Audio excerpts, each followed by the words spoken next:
आज 15 जुलाई 2026 इन बुधवार पुआ 9:20 उपस्थित हब परा आमार आजिर এই অনুষ্ঠানৰ मुख्य अतिथि श्रीजुत ध्रुव कुमार ब्रह्म नार्जारी PMB बर्डीर सदस्य डांगरिया लगते उपस्थित आमार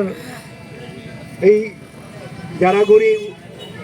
PMC उच्चतर माध्यमिक विद्यालय अध्यक्ष आब्दुल हाकिम तरफदार सार और आमार अवसरप्राप्त জারাগুড়ি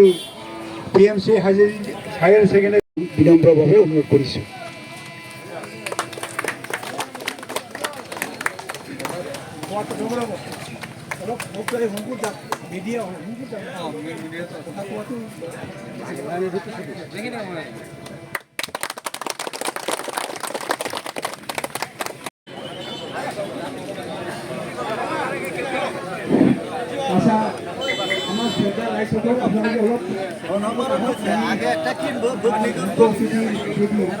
বগনি করা বাদ দিয়া